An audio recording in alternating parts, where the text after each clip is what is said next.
อากาศในแต่ละเดือนสอบถามรายละเอียดเพิ่มเติมได้ที่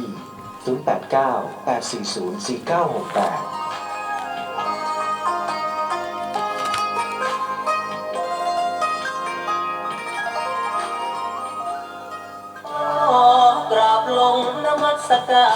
รบนบานกราบพระธาตุนาดูลูกหลานมาพึ่งบุญขอเชิญพุทธศาสนิกชนทั่วประเทศไทยร่วมปฏิบัติธรรมสัญจรณพระธาตุนาดูพุทธมณฑลอีสานเพื่อถวายเป็นพระราชกุศลแด่สมเด็จพระนางเจ้าสิริกิติ์พระบรมราชินีนาถพระบรมราชชนนีพันปีหลวงและร่วมไว้อาลัยแด่ทหารผู้กล้าในวันที่ 17 และ 18 มกราคม พุทธศักราช 2569 จัดโดยทีมงานธรรมอากาลิโกในงานร่วมปฏิบัติธรรมและฟังเทศฟังธรรมจากครูบาอาจารย์ทั่วฟ้าเมืองไทยฟังเทศซอกแก่บุญจันทร์ติดต่อสอบถามหรือติดต่อร่วมบุญได้ที่พระครูอุดมวรานุวัฒน์สำนักปฏิบัติธรรมวัดศรีอุดมวงศ์089 พระธาตุนาดูล 4968อีสานใต้และอีสานกลางติดต่อสอบถามหรือติดต่อร่วมบุญได้ที่พระครูปริยัติโพธิธรรมวัดอารามมงคล084 034 4606พุทธศาสนิกชนผู้ใจกุศลร่วมบุญบูชาธรรมออนไลน์ได้ที่มูลนิธิพุทธธรรมนำชีวิตวัดศรีอุดมวงศ์บัญชีธนาคารกรุงเทพเลขที่บัญชี 416-068-3555 ร่วมงานบุญในครั้งนี้ได้มหากุศลญาสนพระบรมธาตุนาดูลเป็นนาบุญอบอุ่นทางใจเสริมความงามเสริมจมูกเสริมคางแต่งหน้าแต่งผมแต่งและแต่งเท่าไหร่ก็ไม่งามเสริมเท่าไหร่ก็ไม่สวยเพราะไม่ได้เสริมจิตแต่งใจ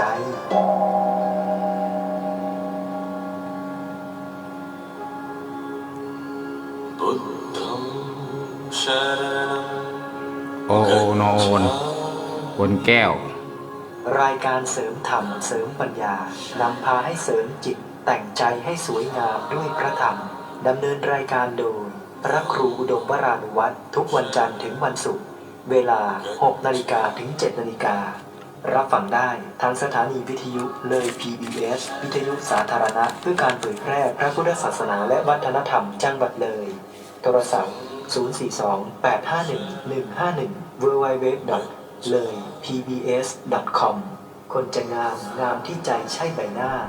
คนจะสวยจัญญาใช่ตาหวานคนจะแก่ความรู้ใช่อยู่นานคนจะรวยสีทางใช่บ้านโต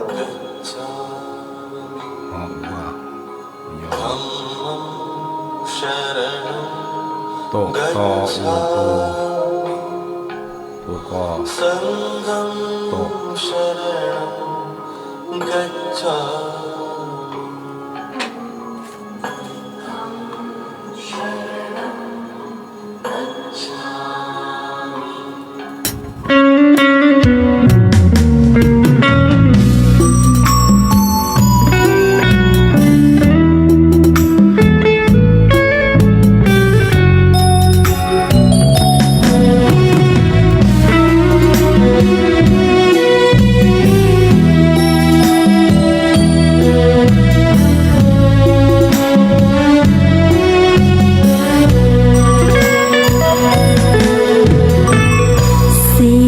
เพลงลอยลิวลัดทิวเขา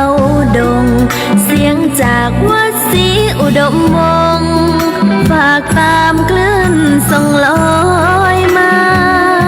มอบสารดีให้ทำคำจุนชีวาทูลชาติเธอศาสนาสถาบันมิ่งขวัญชาวไทยใจมุ่งมั่นร่วมกันเถิดทูลสรรสร้างในทางสายบุญเป็นสิ่งคำจุนพาไปพระครูอุดมร่วมสร้างสังคมด้วย ใจ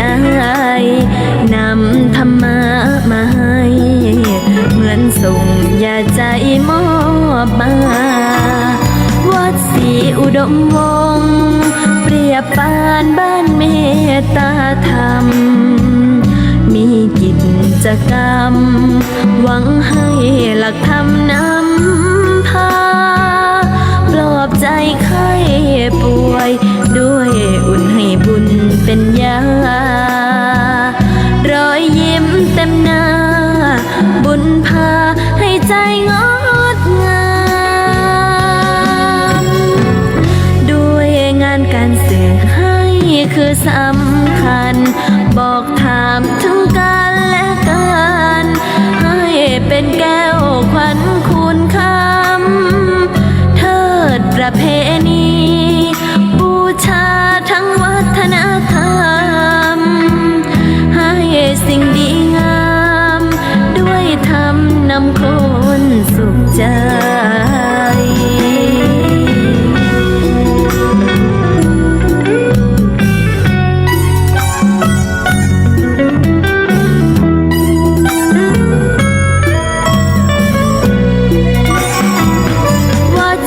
อุดมวงศ์เปรียบปานบ้านเมตตาธรรมมีกิจกรรมหวังให้หลักธรรมนำพาปลอบใจไข้ป่วยด้วยอุ่นให้บุญเป็นยารอยยิ้มเต็มหน้าบุญพาให้ใจงดงามด้วยงานการสื่อให้คือสำคัญบอกถามถึงกันและกันให้เป็นแก้วขวัญคุณคำเทิดประเพณีบูชาทั้งวัฒนธรรมให้สิ่งดีงามด้วยธรรมนำคนสุขใจ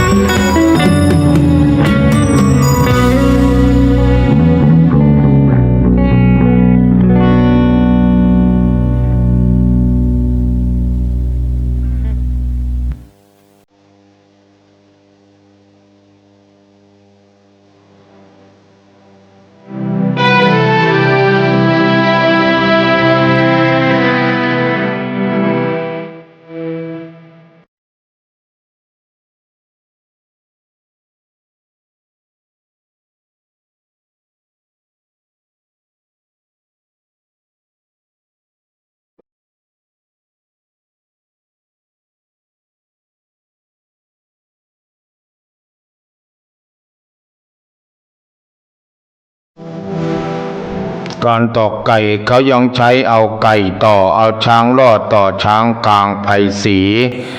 ไก่ต่อไก่ช้า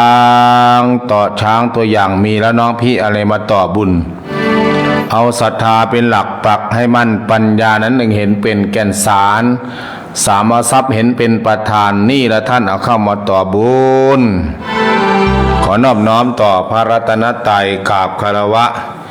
พระมหาเถรานุเถระทุกรูปทุกวัดด้วยความเคารพอย่างสูงยิ่งขอความสุขความเจริญจงบังเกิดขึ้นมีแต่ละญาติโยมสาธุชนคนดีทั้งหลายด้วยกันทุกท่านทุกคนณโอกาสนี้ในบ่ายวันนี้เป็นบ่ายของวันอาทิตย์ที่4 มกราคมปีพุทธศักราช 2569 ได้เวียนมาบรรจบครบรอบอีกวาระหนึ่งซึ่งในวันนี้ในเวลาบ่าย3 โมงกับ10 นาทีบ่าย3 โมง 10 นาทีกับรายการธรรมะสวัสดีสวัสดีธรรมะธรรมะสวัสดีสวัสดีธรรมะจากทางสถานีวิทยุบริการสาธารณศาสนาและวัฒนธรรมคลื่นความถี่ FM 101.75 เมกะเฮิรตซ์จังหวัดเลยริงสัญญาณผ่านอินเทอร์เน็ตเว็บไซต์ไปทางเสียงธรรมจากแอปพลิเคชันระบบ Android Play Store สถานีวิทยุพุทธศาสนาทั่วไทยระบบ Android Play Store ติดตามรับฟังทาง Facebook Live Facebook Live วัดศรีระวง Official Fanpage Facebook Live วัดศรีระวง Official หรือว่าธรรมะอาการิโกติดตามรับฟังทาง YouTube ช่อง YouTube ไม่รู้มีเสียงเปล่าเสียงหมาบ่เนาะแม่สมหญิงช่อง YouTube ยอมช่อง YouTube วัดศรีระวงช่อง YouTube คลินิกพุทธธรรมโดยพระครูอุดมวรรณวัฒน์เรียกว่าช่องคลินิกพุทธธรรมชื่อพิมพ์เข้าไปคลินิกพุทธธรรมช่องสีแดงพิมพ์เข้าไปตรงแว่นแล้วก็คลินิกพุทธธรรมโดยพระครูอุดมวรรณวัฒน์มีโดยได้ยอมนะโดย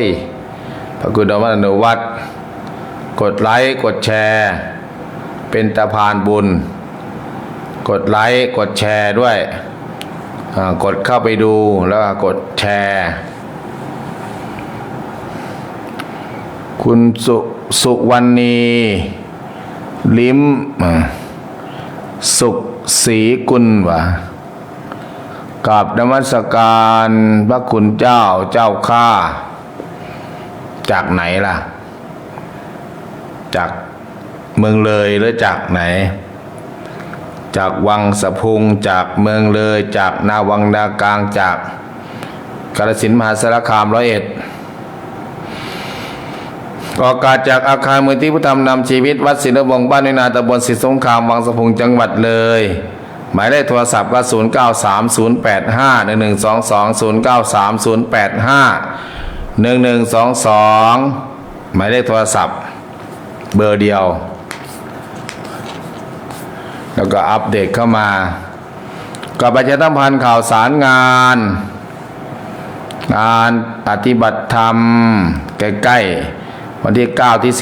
11วัดสามแยกพัฒนารามบ้านทรัพย์เจริญอำเภอตำบลเอราวัณอำเภอเอราวัณจังหวัดเลยแล้วงานสำคัญธรรมะสัญจรเคลื่อนที่3,900 คน3,900 คนอาจจะเยอะกว่านั้นอาจจะน้อยกว่านั้นก็ไม่เป็นไร 3,900 คนที่พระบรมธาตุนาดูลพระบรมธาตุนาดูลหรือว่าพระธาตุนาดูลเมืองจำปาสีพุทธมณฑลอีสานพระธาตุนาดูลจากกทมโยมสุวรรณีจากกทมนั้นก็วันที่17 18 17วันเสาร์17วันอาทิตย์18ก็กลับก็หลายสายทางจังหวัดเลยอีสานเหนือก็ติดต่อพระครูอุดมวรรณวัฒน์0898404968สอบถามเส้นทางสอบถามไปร่วมบุญ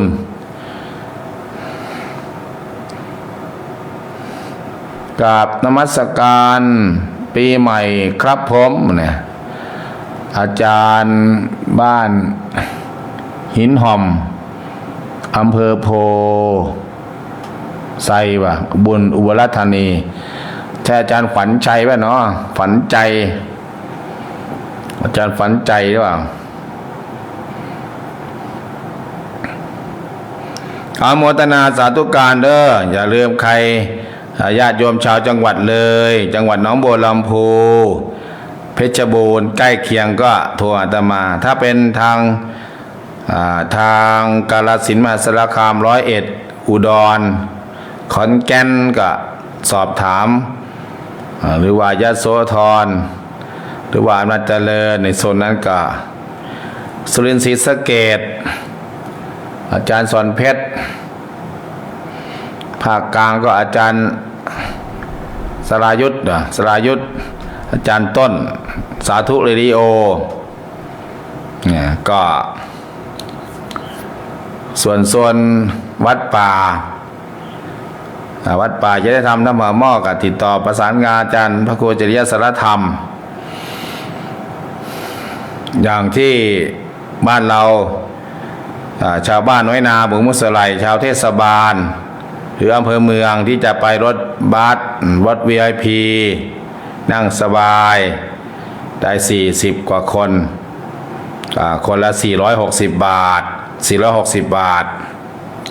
ไปกลับแล้วก็ใครจะไปรถตู้ก็ไม่ต่ำ500 บาทดูก็เอาอาจจะ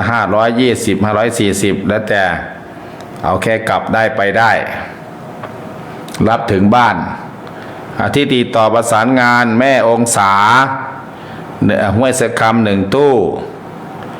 แล้วก็แม่สุดท้ายบ้านเหนือปักเป่งประสานงานมา1 ตู้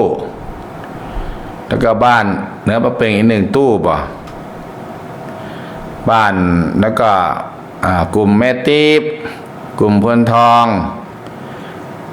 กลุ่มพ่อเนนแม่เนนก็น่าจะ1 ตู้ตอนนี้ก็เห็นว่า4 ตู้ละแล้วก็ทางแม่ตอนาวัวก็ประสานงานทางนู้นแม่ตอนาวัวทางเมืองเลยก็ติดต่อประสานงานแม่สิงโตบ้านติดต่อไปกับไปละนั่งรถบัสไปอย่างน้อยก็ได้10 คนแล้วตรงนั้นน่ะบ้านน้อยนากับบุงสไลกี่คนแจ้งมาให้ทราบที่เขตเทศบาลศรีมนเรืองนาหลักก็นั่งรถบัสไปเราเอามอเตอร์ไซค์มาจอดที่นี่ถ้าเป็นไกลๆก็เอารถตู้ไปรับเอาแล้วก็สะดวกสบายเวลาส่งไปบ้านส่งกลับบ้านก็ร่วมด้วยช่วยกัน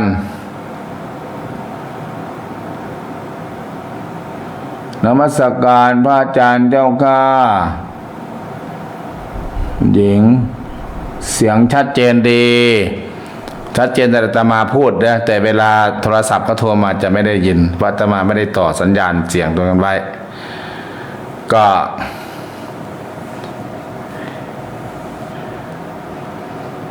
แจ้งให้ทราบก็ตอนนี้ก็ระดมไปเรียรัยมะขามบริจาคมะขามใครจะทำบุญมะขามคนละโลละ100 กว่าบาทญาติโยม140 บาท150 บาทนะที่ว่า150 บาทหรือโลละ100ใครหามาได้หรือใครหาได้มาส่งเด้อโลละ100เอาไปแจกพี่แจกน้องที่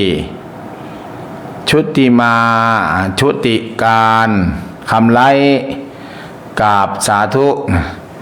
ชุติการคำไลไปพระธาตุนาดูลหรือเปล่าไปเจ้าข้าบ้านปากพวนเด้อปากพวน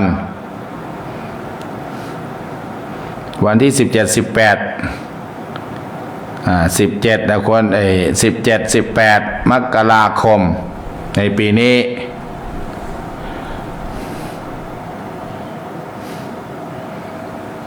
เราอ่านรายชื่อรายนามผู้ที่ให้ความอุปถัมภ์การเดินทางไปสนับสนุนห่มผ้าสนับสนุนเครื่องเสียงจอ LED เครื่องเสียง OB ถวายพระธาตุนาดูลห่มผ้าถวายกันเทศกี่รายการประมาณ 5-6 รายการก็ร่วมบุญกันใครได้ไป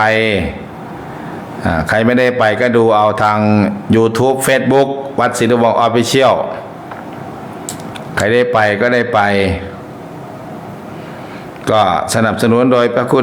วัด 1,000 บาทแม่บุญศรีทวิลา500 บาทแม่ใบเสียงสา500 บาทโยมอธิษฐานกทม500 บาทแม่บ่อมณีแก้ว300 บาทแม่ต่อตุนสำเนาเทวสัตว์300 บาทแม่หมอแอม300 บาทแม่สมจิตนาวสน300 บาทแม่สมหญิงมีชื่อ300 บาทแม่ชมหญิงลพบุรี300 บาทนะแม่สมหมายจังหวัดเลย300 บาทนสลุงก็ดีถ้าสะอาดถ้าสวรรค์เมืองเลย200 บาทแม่โอ200 บาทถ้าบอกหนองนึกเจ้าเขาไม่รู้จักเลยถ้าบอกจังหวัดเลยเนี่ยเขารู้จักจากจังหวัดเลยเนี่ย200 บาทแม่แตงอ่อนเด็กขัดลำจังหวัดเลย200 บาทแม่ละไม้ศรีจันทวงศ์จังหวัดเลย200 บาทแม่บัวจักรบนสังบาจังหวัดเลย200 บาท แม่ทองสุนบริวารจังหวัดเลย200 บาทแม่น้องนางหนองเจ้าจังหวัดเลย200 บาทแม่ทองศรีเพ่งธรรมจังหวัดเลย200 บาทแม่แก้ววังน้ำเย็นจังหวัดเลย200 บาทแม่ชีพัฒน์ยิ่งเจริญจังหวัดเลย200 บาทอาชีเบญจวรรณจังหวัดเลย200 บาทแม่นีก้อยแขกจังหวัดเลย200 บาทแม่วงเหนือปากเปงเพิ่นบอกว่า200 บาทแม่วงมนทา200 บาทยายแพงอารมณ์300 บาทแม่สมัครราชบัวศรี200 บาทยายกันสวรรณทน200 บาทแม่หมอหนุ่ย200 บาทแม่รักบ้านร่ม200 บาทแม่เนียงอาจภาษา200 บาทแม่นางขันพิทักษ์นางขันพิทักษ์สิงคาร200 บาทแม่ภาวนาบุญชื่น300 บาทแม่พระไกรสอนสุมโน500 บาทพระมังกรปัญญาวชิโร300 บาทพระวิชัยอนารโย300 บาทพระอาทิตย์ธรรมทีโร300 บาทฮอรออาลาลางหลังตาจอมอะไรจอมาจอมหลังตาจอมนะหลานตาจอม300 บาทแม่อะไรบ้าแม่แพงบ่ะศิลา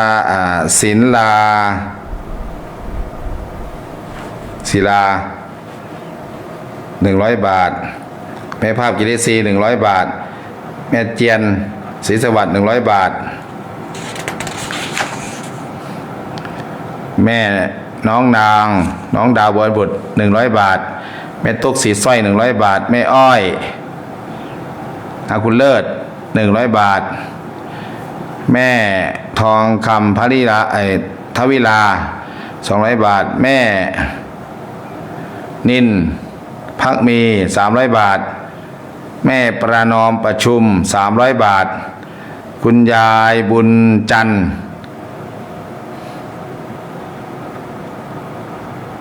โอแล้วนะบ้านไหนวะห้วยผูก 1,000 บาททำการเดินทางค่าน้ำหมูกน้ำมันหลายอย่างหลายรายการละ200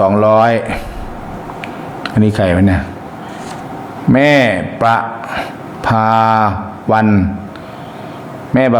อะไรอำเภอเมือง100 บาทยายุพาเพ็งศรีรวมยายชั้น100 บาทรวมแล้ว300 บาทขอเลขบัญชีป่ะ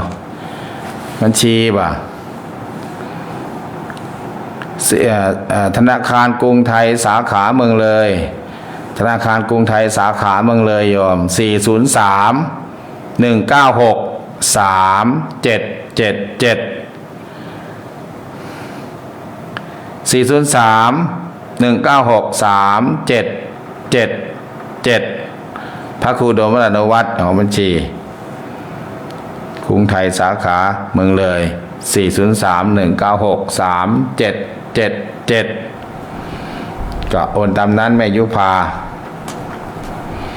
ร่วมบุญทุกรายการนะ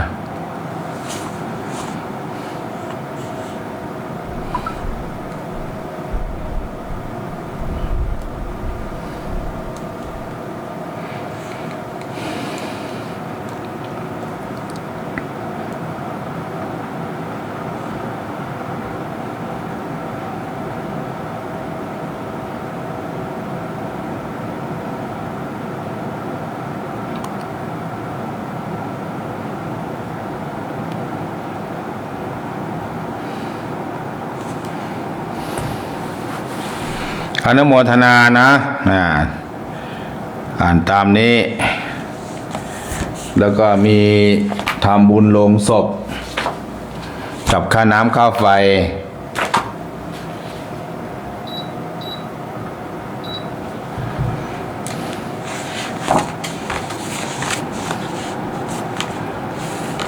พ่อตาเนียงทำบุญโลงศพพร้อมญาติพี่น้องลูกหลานเหลนหล่อน 1,000 บาท แม่โยมเมตตาจากนอร์เวย์ค่าน้ำค่าไฟทำโลงศพ 1,000 บาท โยมนส.อัญญชนนามนตรี500 บาท ผู้ช่วยดาวผู้ใหญ่ดาวผู้ช่วยดาวผู้ใหญ่ดาวบุงสไล500 บาท โยมไอฐานจากกทม500 บาท แม่ใบศรีเชิงสา300 บาท แม่นางหนองเจ้า500 บาทรวมแล้ว500 บาทเนาะไม่ใช่300 บาท300 บาท แม่หมอแอมรวมทุกอย่าง500 บาท แม่บัวจักรพรหมโสภา300 บาท แม่อัมภัยอุทัยกี300 บาท แม่นินพักเมแม่นิดบุรพา300 บาท แม่สมหญิงมีชื่อ300 บาท แม่โอน้องเจ้า200 บาท แม่ละไม้ศรีจันทวงศ์200 บาท แม่ชีพัฒน์ยิ่งเจริญ200 บาท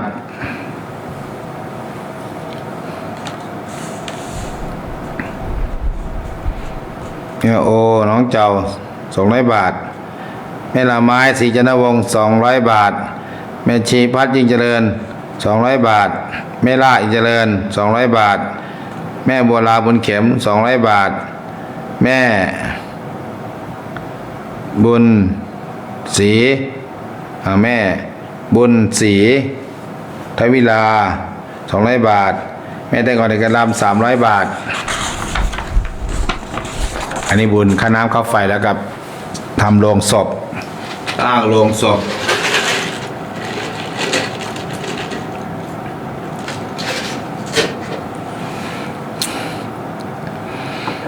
แม่ทองใบสายสิม200 บาท แม่สมหมายชัยยา200 บาท แม่อนงนิดสารทูไม่โต้ง200 บาท แม่สิงโต200 บาทนสลูกนาดีสมพร200 บาทพ่อสวิทย์เหตุเกียรติ200 บาท แม่สมจิตพลซา200 บาท แม่หลอดชเวลา200 บาท แม่เทพนวลจันทร์200 บาท แม่อินสุธรรมา200 บาท น้องทอฝัน200 บาท แม่จอมพันสนิท100 บาท แม่มาริวานแพรวสิทธิ์100 บาท แม่บัวตองเพ็งธรรม300 บาท นายมา500 บาท แม่ทุนสุรินทร์100 บาท ยายแพงอารมณ์200 บาท แม่สมัครกระบวนศรี100 บาท แม่สุดท้าย200 บาท อันนี้ไปค่าน้ำค่าไฟได้โยมเด้อนส.วนัดดาศิลาเทพ500 บาท แม่กันสุวรรณสน200 บาท ค่าน้ำ100 ค่าโรง100 ยายตีอุทธา100 บาท พ่อบุญหนักแม่บุญมากแบกบุญ100 บาท200 บาท แม่มะลิวงศาเสนารวมแล้ว500 บาทแสงดาว แม่สุภาพวงรักษา100 บาท แม่โต้งน้องเจ้า200 บาท แม่นางขันมิตรสิงคาร200 บาท แม่ตีอุทธา300 บาท แม่นินพักมี200 บาท แม่จันและแม่จามจุลีและยัน200 บาท แม่จิราพรบุรพา300 บาท แม่คำชื้นพลซา200 บาท แม่พรทิพย์ดีอะไรนะทำคนดีหรือเนี่ยพี่น้อยปวดน้อยนา1,000 บาท ค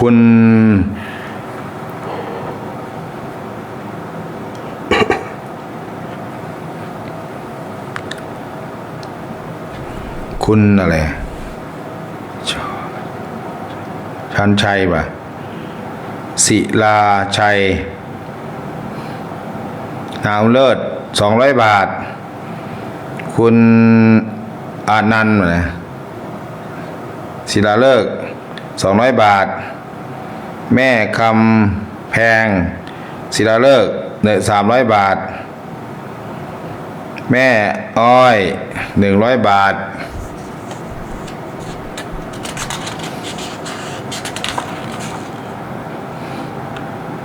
ตาจอมนาคุณเลิศ200 บาทพระไกรสอนสุมโน200 บาทอันนี้ทำบุญค่าน้ำค่าไฟอนุโมทนาสาธุการให้กับญาติโยมฟังเพลงเนาะฟังเพลงฟังสักเพลงหนึ่งเนาะ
พระธาตุนาดูล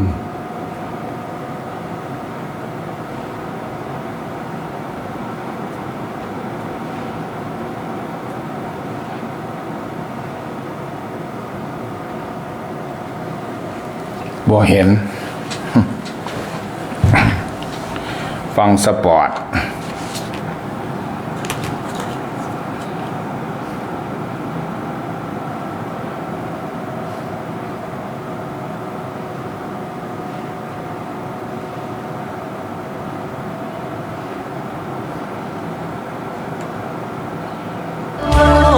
กราบลงนมัสการบนบานกราบพระธาตุนาดูลูกหลานมาพึ่งบุญ ขอเชิญพุทธศาสนิกชน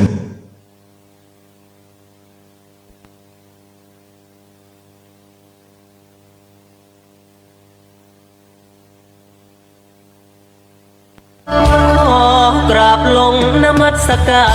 รบนบานกราบพระธาตุนาดูลูกหลานมาพึ่งบุญ ขอเชิญพุทธศาสนิกชนทั่วประเทศไทย ร่วมปฏิบัติธรรมสัญจรณพระธาตุนาดูลพุทธมณฑลอีสานเพื่อถวายเป็นพระราชกุศลแด่สมเด็จพระนางเจ้าสิริกิติ์พระบรมราชินีนาถพระบรมราชชนนีพันปีหลวงและร่วมไว้อาลัยแด่ทหารผู้กล้าในวันที่ 17 และ 18 มกราคม พุทธศักราช 2569 จัดโดยทีมงาน ธรรมอากาลิโก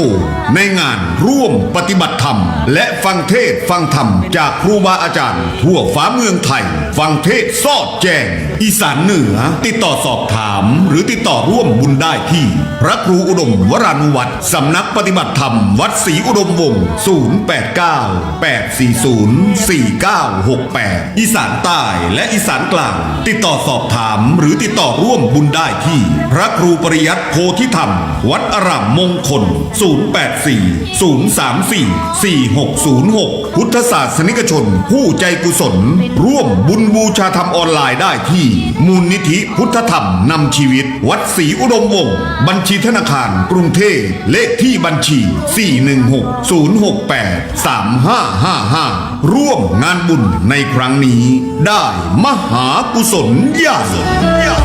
พระบรมธาตุนาดูลเป็นนาบุญอบอุ่นทางใจขอกราบลงนมัสการ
ดัดได้ทุกวันต้องโดบแคปซูลใหม่บำรุงผมเสียล้ำลึก8เท่าผมเงางามตลอดวัน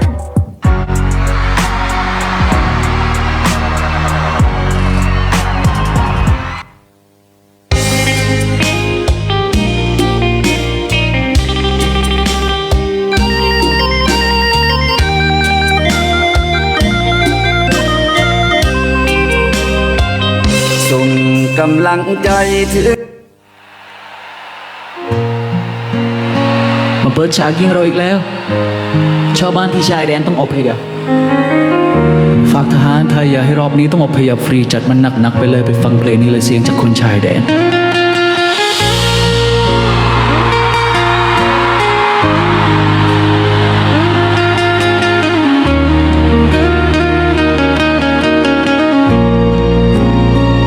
นี่คือเสียงจากคนชายแดนมันทำไว้เจ็บปวดเหลือแสนใครกันจะเข้าใจเราคนชายแดนสิ่งที่สูญเสียไปไม่มีอะไรมาทดแทนบึ้มลูกระเบิดแหวกอากาศลงที่บ้านเสียงกรีดร้องของสัญชาตญาณสับสนไปหมดหน้ามืดโลนลาน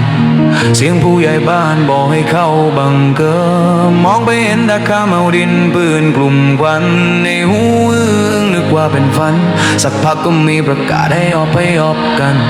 ทั้งผู้ใหญ่และเด็กร้องไห้กลัวจนตัวสั่นนี่คือเสียงจากคนชายแดนมันทำให้เจ็บปวดเหลือแสน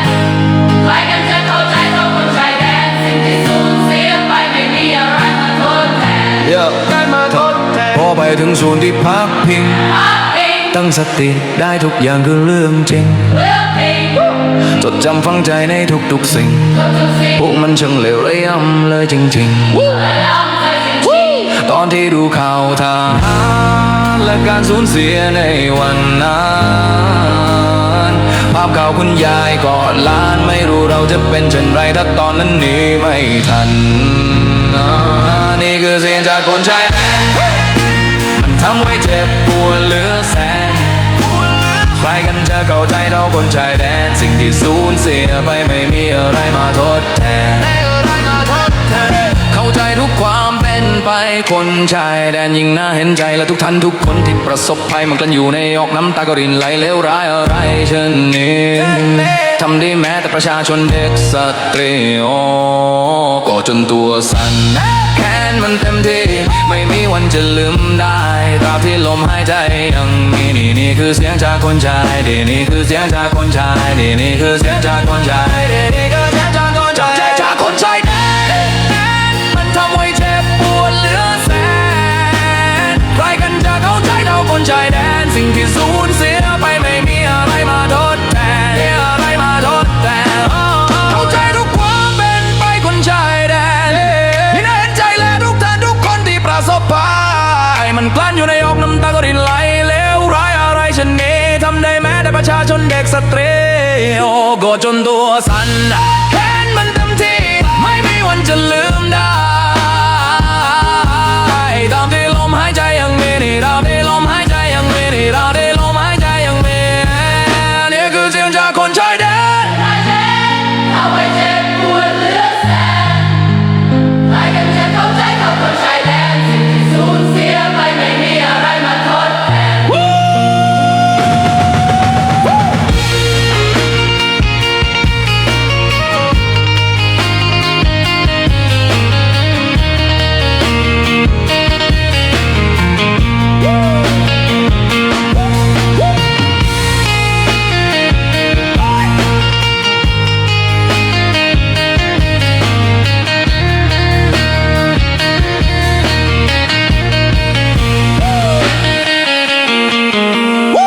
เข้าใจทุกความเป็นไปคนชายแดนนี่น่าเห็นใจและทุกท่านทุกคนที่ประสบภั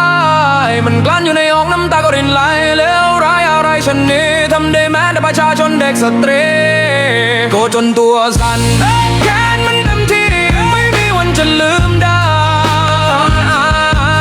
ตราบที่ลมหายใจยังมีนี่ตราบที่ลมหายใจยังมีนี่ตราบที่ลมหายใจยังมี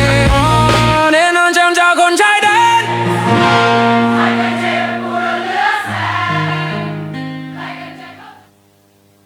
เหม็นมากวันแรกๆ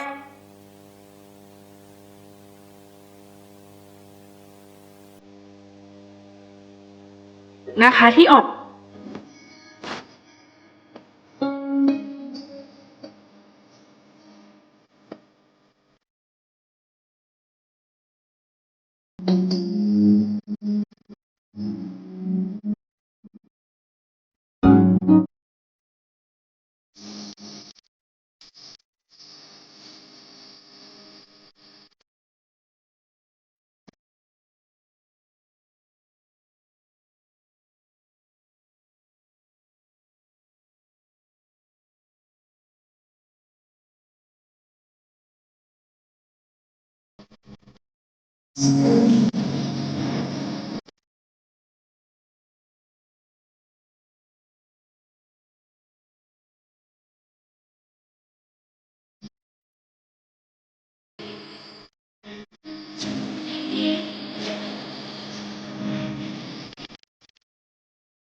รถประถมล้ำเลิศประเสริฐแน่จะได้แก้ความซวย แม่ชีวัดศรีนวงศ์สวยทุกอย่างรถที่ใจดวงใจใสสะอางอย่าเลิกกลางห่างวัดหัดฟังธรรมหัดฟังธรรม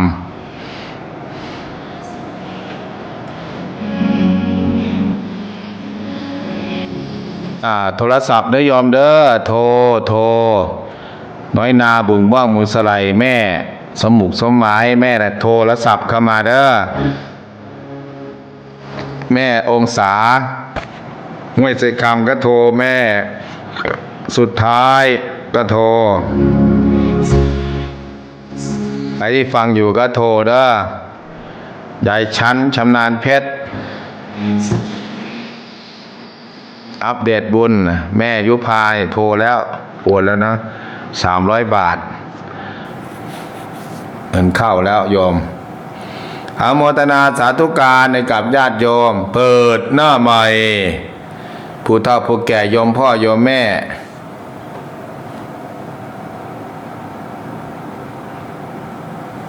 โยมพ่อโยมแม่ทุกคนทุกท่านอัปเดตเข้ามาทาง YouTube ก็เลยได้ YouTube นี่วัดศรีนวงศ์0930851122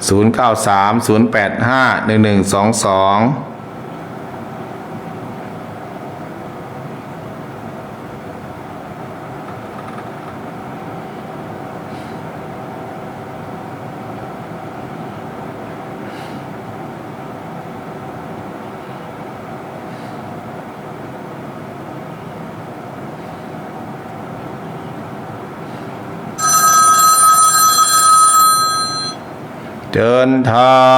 ม กราบนมัสการปีใหม่พระครูเจ้าค่ะฟังอยู่เจ้าค่ะพอดีถูบ้านไปเปิดเรื่องพระครูเขามาเองเดียวว่าสิเบิ่งน้องรุ่งซั่นเด้เจ้าค่ะวันนี้พระครูเขาวันนี้วันเสาร์วันอาทิตย์อยู่วัดอยู่อ๋อเจ้าค่ะที่บ้านลาดอยู่ว่าเพิ่งแม่นเพิ่นบ่ทันได้ตัดดอกละเพิ่นทันได้เปิดโรงงานมาได้บ่ค่ะลืมติดตำหกอยู่บ้านที่แม่ใบเอ้ยฟังอยู่บ่เนาะแม่ใบแม่ไข่น่ะแม่ใบแม่ไข่แม่เอี้ยงแม่เอี้ยงแม่จันเจ้าค่ะแม่จันสุมมาศว่ะแม่จันสุมมาศเจ้าค่ะแม่ทองคำทวีลาล่ะแม่ทองคำทวีลาเจ้าค่ะไปอยู่เจ้าค่ะแม่ทักทายเจ้าค่ะแม่หักห้ามเจ้าค่ะผู้หนึ่งคนมาอันเป็นที่ไปสอนฟันวันจันทร์บัดเทื่อมันเศร้าปวดที่ไปน้ำยูโรกาว่าซั่นโอ้ยสอนฮอดพุ่นเศร้าแล้วสอน3 เดือนก็เศร้าอยู่นี่น่ะมันบ่ทันได้ใกล้ว่าซั่นเนาะผู้ข่าวว่าส่งเสียงการนมัสการนะเจ้าค่ะส่งเสียงยาวไปนาดอกไม้เด้อนาดอกไม้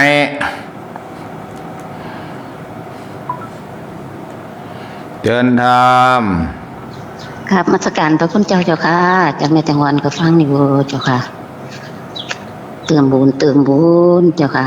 เติมบุญเนาะจ้ามัสการเจ้าค่ะเติมบุญนะเติมบุญ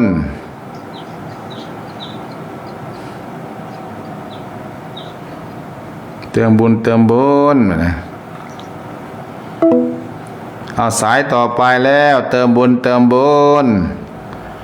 แม่แตงก่อนเด็กขัดลำแม่ทองศรีเพ่งธรรมแม่อาภาเสงี่ยมทำไรน้อยอาภาเสงี่ยมเนี่ย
ทาง YouTube คลินิกพุทธธรรมเด้อลองเข้าไปดูเด้อ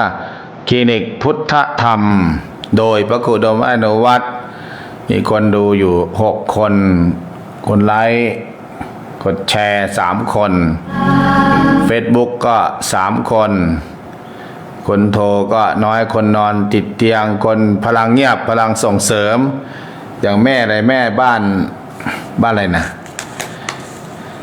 เพิ่นทำโรงมา 1,000 บาทคุณยายบุญจันทร์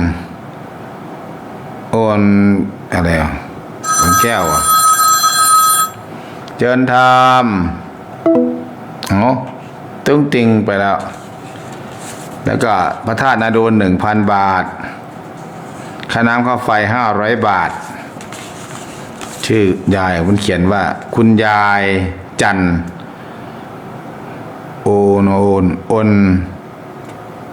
นแก้วพร้อมครอบครัวมันให้ลูกชายมาส่งแล้วก็ไปทำบุญกับวัดป่าอีกโมทนาสาธุการเข้ามาเยอะกดไลค์กดแชร์ทักทายก็ได้พิมพ์มาก็ได้ทักทายลองเข้าดูก่อนทักทายนมัสการสาธุก็ได้นมัสการสาธุก็ได้ใครอ่ะแม่ชีวัดศรีนวงศ์เรียกว่าตัวแดงตัวแดงเดินธรรมกราบนมัสการหลวงพ่อเจ้าค่ะน้องทอฝันฟังอยู่เจ้าค่ะน้องทองฝันฟังอยู่เจ้าค่ะไปกี่คนล่ะไป2 คนหนูกับยาย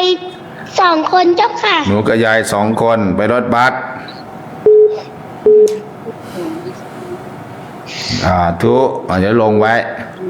จองไปพระธาตุนาดูลกับหลวงพ่อ200เจ้าค่ะจองเขียนหรือยังล่ะยังเจ้าค่ะยังไม่เขียนวะเจ้าค่ะหลวงพ่อเจ้าค่ะ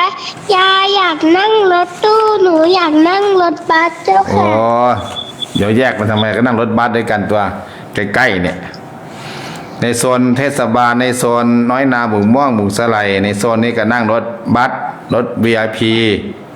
ขึ้นรถบัสนั่นแหละเจ้าค่ะรถตู้ให้เขาไปรับนู้นสายถูกสายขาวในป่าในดงโน่นเจ้าค่ะ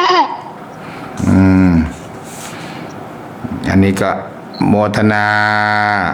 น้องทอฝันว่ะเจ้าค่ะไม่ให้มีแล้วเหรอยังไม่มีเจ้าค่ะหลวงพ่ออ่านผ่านตาหรือยังเนี่ยวันนั้นเอามาทำโรงเหรอวันนั้นท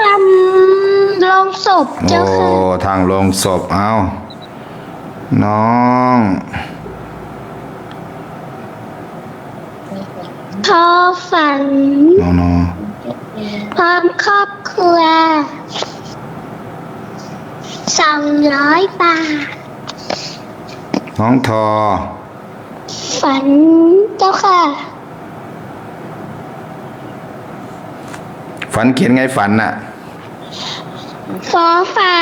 ไม่หันอากาศนอนหนูเจ้าค่ะฝอฝาหันอากาศนอนหนูเจ้าค่ะนอนหนู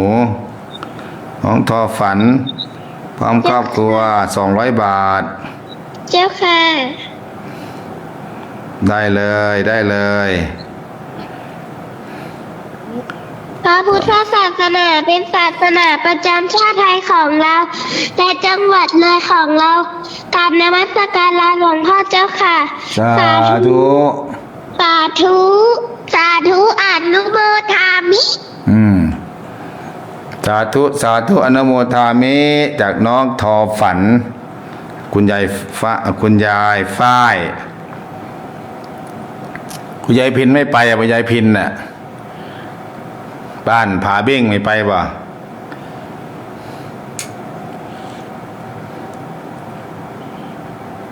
แม่ยุพาฟังอยู่เจ้าค่ะสาธุแม่ยุพาฟังอยู่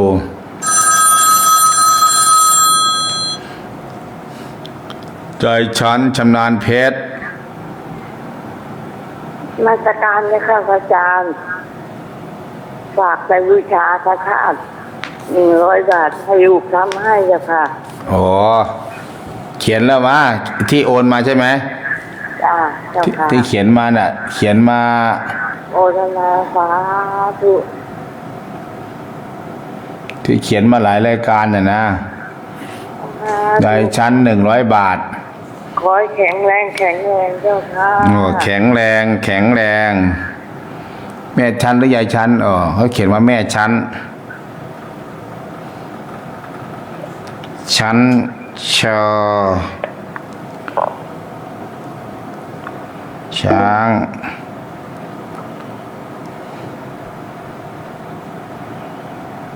ชั้นเมืองเลยได้ชั้นเมืองเลย100 บาท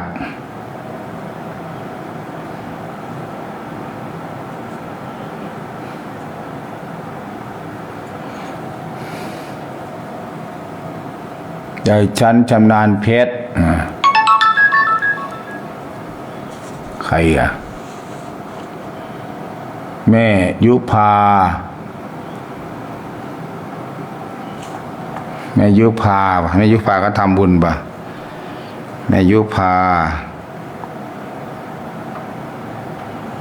แม่ยุ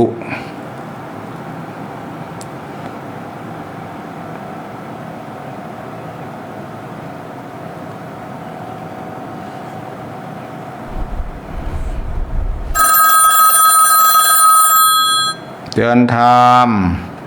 รอบ2เจ้าค่ะพระครูอันบางหันผู้ข่าวโอนทำบุญลงโสไปแล้วเด้อเจ้าค่ะโอนบางหันเจ้าค่ะ วางหันเนาะ เจ้าค่ะโอนเป็นแล้วสำบายเจ้าค่ะ เดินมาอย่าไม่ใส่หลายเด้อเงินหายแล้วเดี๋ยวสแกมเมอร์เริ่มมาแล้วนะสแกมเมอร์เนี่ย เจ้าค่ะเฮ็ดเป็นอยู่แต่เฉพาะวัดศรีอุดมวงศ์เจ้าค่ะหม่องอื่นเฮ็ดบ่เป็นบ่มี สาธุ ลูกตั้งไว้ให้ก็เลยเฮ็ดเป็นเจ้าค่ะ สาธุ เขาบอกกดหันกดนี่ก็เฮ็ดเป็น เก่งสี เจ้าค่ะกราบนมัสการเจ้าค่ะ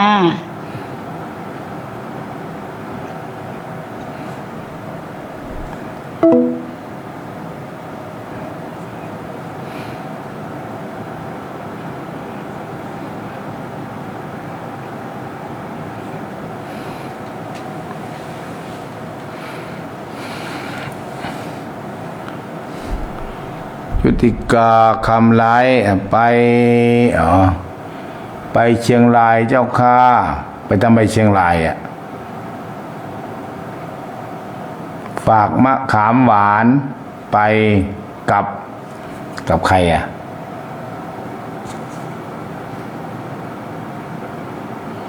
ฝากมะขามหวานไปกับอะไรโยมปลาแหละเจ้าข้าโยมปานเรียกเลย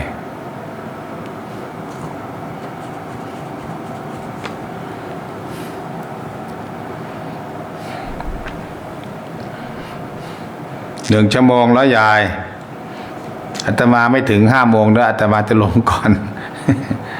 ลงก่อนเนี่ยยังไม่ถึง50 คน51 52 53 54 55 56 57 58 59 60 คนนี่ก็โอ้รู้ละไปอ่านที่หน้างานแม่ยุพาจังหวัดเลย100 บาทแม่ชั้นจังหวัดเลย100 บาทเนี่ยยายบุญจันทร์จังหวัดเลยบาทนะแม่ประนอมประชุมจังหวัดเลยเขตจังหวัดเลย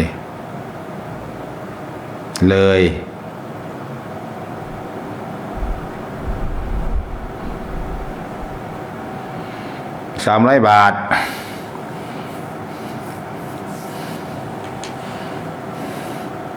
YouTube นี่เข้าเดี๋ยวยอมเข้าบ่อยๆเข้าบ่อยๆเข้า YouTube ทักทาย YouTube กดตีแดงๆที่เข้าไปดูสถานี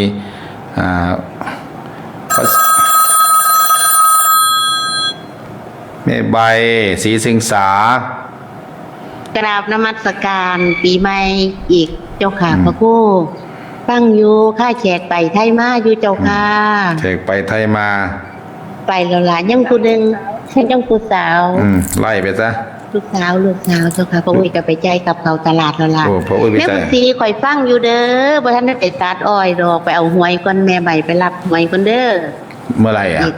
เอากับวันที่5 โอ้ที่5ว่าเนาะ วันที่5เจ้าค่ะพรุ่งนี้ล่ะเจ้าค่ะ พรุ่งนี้วันที่ เจ้าค่ะ ก็เลยว่าโรงงานเพิ่นก็ท่านเปิดก็เลยเป็นมื้ออื่นละมั้งเพิ่นว่า 5ไป หวยแล้วก็ไปตัดก็ได้ดอกอ้อย ไปเอาก่อน เอาก่อนเจ้าค่ะหาเงินไปค่ารถก่อนเนาะพระครูเนาะน้องก็ฟังอยู่นี่แหละท่อขาฟังอยู่นี่แหละก็เพิ่นสวยๆอยู่รถนี่แหละเจ้าค่ะ ใครอ่ะคนสวยอ่ะ ลูกหลาน ลูกหลานมาเล่นน้ำมาคุยกันอยู่เพิ่นเลยอยากไปน้ำโยมไปก็ไปตัว ไปรอดไปเด้อเอาสุด จากไปอยู่ เอาสุดขาวไปนำ เจ้าค่ะเอาไปอยู่แล้วล่ะเจ้าค่ะ เมื่อวานผิดฟังก็ได้ไปวันนี้ไปอยู่ค่ะ โอ้คนนั้นบอกคนไอ้ที่จะไปปิด เจ้า ทอง ค่ะ ป่ะ ที่พ่อกับพระครูอยู่วัดนั่นล่ะเจ้าค่ะคนนั้นล่ะที่แลนมาลูกหลานเพิ่นมาเลยว่าพี่น้องเพิ่นมาเพิ่นเลยบ่ได้ไปน้ำปิดทองลุงนิมิตนะเจ้าค่ะ ไปพระธาตุนาดูน เจ้าค่ะ ได้กี่คนล่ะเมาะออมแอมน่ะได้กี่คนน่ะ3 คน ยังบ่ทันได้ลงตัวมาเรื่อยๆอยู่เจ้าค่ะ เรื่ ได้ อยๆ สิหาคนแล้วล่ะเจ้าค่ะ รถตู้เนาะ ก็อาจสิได้กับร่วมเหมือนกับแม่บุญศรีจะได้อยู่เจ้าค่ะรถตู้นะ เอาผู้อยากขี่รถบัสก็มีได้ประคู่เฮ็ดจังใด มันจะเดือดร้อนลูกหลานด้วย ก็แม่นอยู่เพออุ้ยว่าถ้ากันขี่รถตู้ไปกันจะขี่รถบัสก็ไปขึ้นวัดก็ได้ตัวมันบ่ยากหรือเพราะว่าจังซี่เนาะเจ้าค่ะ ขี่รถถ้าไปขี่รถบัสมันก็ต้องมานั่งรถ ที่วัดมันก็จะลำบากลูกหลานไปส่งไปรับ แม่นอยู่ว่ารถตู้ก็ได้ประคู่บ่เป็น ก็ หยั เอา ง รถตู้ก็ เจ้าร ถตู้ไปรับถึงหัวบันไดบ้าน เจ้าค่ะ ส่งหัวบันไดบ้าน เจ้าค่ะโยมบ่มีปัญหาดอกเจ้าค่ะน้องแม่บุญศรีเนาะขี่หยังก็ขี่เธอลูกเมียน้อย เพราะว่าที่รถบัสมันวิ่งผ่านอย่างแม่สิงโตเงี้ยมันผ่านทางบ้านเพื่อน แต้นทำพาใหญ่มันคือรถบ้านของมาบ้านลาดได้เจ้าค่ะมารับหมดบ้านได้เจ้า โอ้ย ค่ะ ก็ไปรับแล้วมันไกลโพอด ไปพูด รถบัสโดยรถ บ่ยามมาส่งแม่เจ้าค่ะเลี้ยงใด เอารถตู้น่ะรถบัสเอาแค่บ้านน้อยนาบุกม่วงสไลด์ เจ้าค่ะตู้กับตู้เจ้าค่ะ เอาฟังอยู่นมัสการลาเจ้าค่ะ เจริญพรจะได้10 คนก็1 ตู้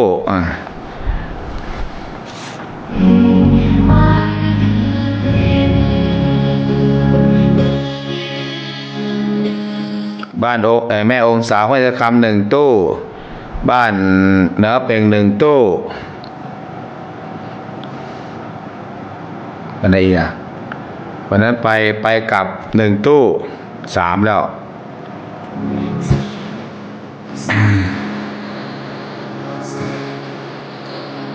พอล้อมไม่ล้อมนาวัง2 ตู้แล้ว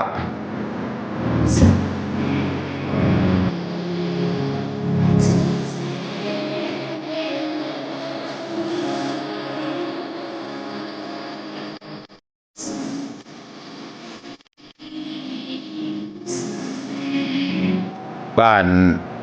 กกซ้อแม่ปี๊บกับแม่ต่างกับพ่อเนนแม่เนนนั่นก็1 ตู้สำหรับแม่อะไรแม่จอตุ่นยังไม่ได้หากันมันเนี่ยรอวันจันทร์อังคารก่อนค่อยหากันมันส่วนยายหมายแล้วยายหมายเชิญทำ นมัสการพระผู้เจ้าค่ะจากแม่ติ๋มสักเจริญตั้งอยู่ลืมแล้วบ่วันที่9ที่10ผู้เจ้าค่ะ ไม่ลืมหรอกยังไม่ได้ไปดูเลย เอาไม่เสียว่าเจ้าค่ะยังบ่เสีย เยอะแยะไป เพิ่นบอกให้เอามาให้อยู่บ้านนี่ล่ะได้ติดอุดหนุนพระผู้อยู่ พี่แต่ตัวใหญ่ๆเบอร์ XL ผู้ใหญ่ก็มีผู้น้อยก็มีอยู่ โยมก็รวมตัวกันไว้สัก20 คนบวชชีพราหมณ์ เจ้าค่ะ มีบ่ล่ะ จังว่าเพิ่นสินั่นบ่ เราก็ต้อง ต้องถามคุณช่วย ถามใครเราต้องถามเจ้าของเดี๋ยวเอาใบปลิวไปแจกทุกหมู่บ้านด้วยบ้านเราไงบ้านแม่เนี่ยบ้านพรประเสริฐพรสว่างบ้านม่วงบ้านหัวฝายบางเราเนี่ยตำบลเอราวัณมีกี่หมู่บ้านล่ะ หลายหมู่บ้านอยู่ เนี่ยไปแจกได้บ้านละ5 คนก็ยังดี 3 คนก็ยังดีมาบวชมาปฏิบัติธรรมกันนุ่งขาวห่มขาวแล้วก็เตรียมตัวพากันไปพระธาตุนาโดนหารถหาเรือไว้ได้สักตู้หนึ่ง อนุโมทนาสาธุการ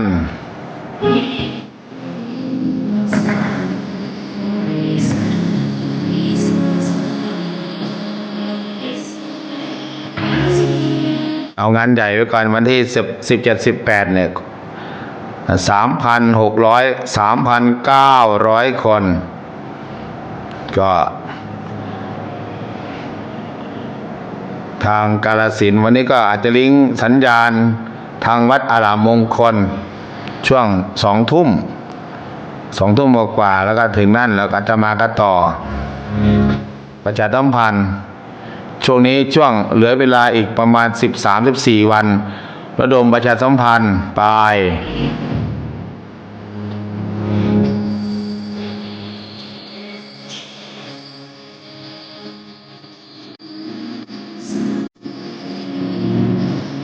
ญาติโยมก็ติดต่อสอบถามได้พระครูดวอนุวัฒน์เบอร์โทรศัพท์ก็0898404968สามารถโทรสอบถามจองรถรวมกัน9 คน10 คน11 12 คนก็12 คนก็ได้รถตู้หนึ่งหรือใครจะมาขึ้นวัดแต่รถวัดที่วัดรถบัสไม่เต็มก็ให้ก็มาส่งเอาที่วัดก็แม่ถึงโตก็10รวมๆแล้วก็10 กว่าคนละบ้านน้อยนาบุงสไลสัก20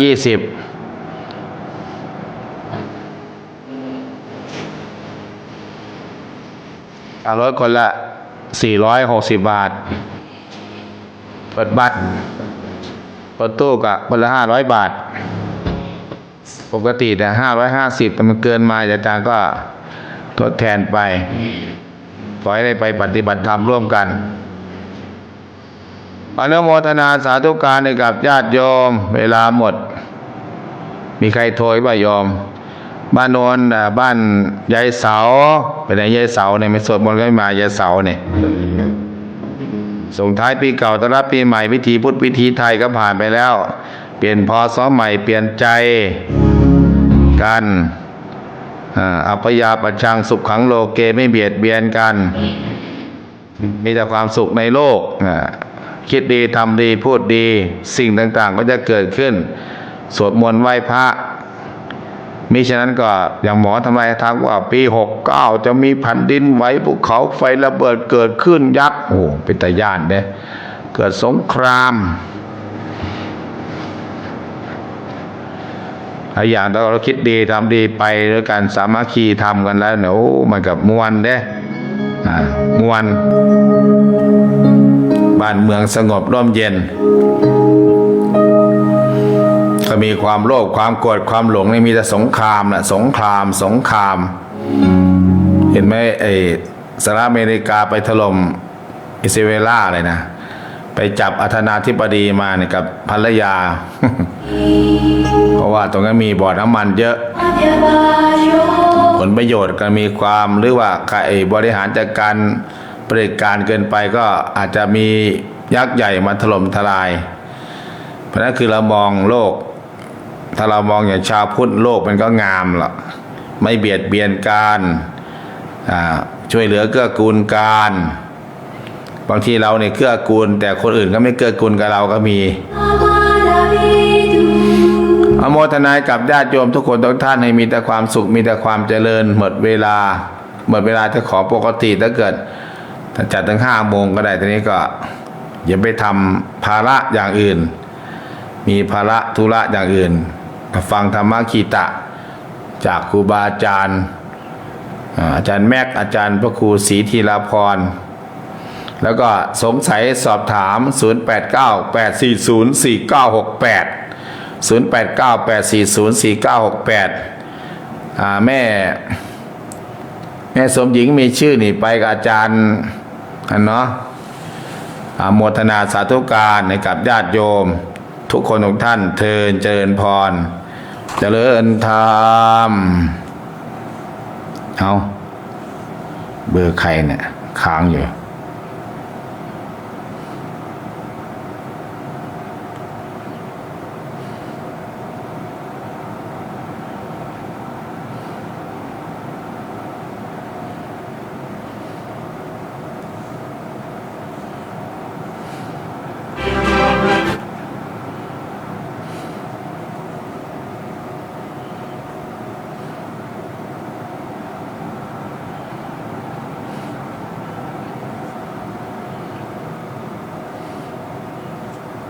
เพลงพระพันปีหลวง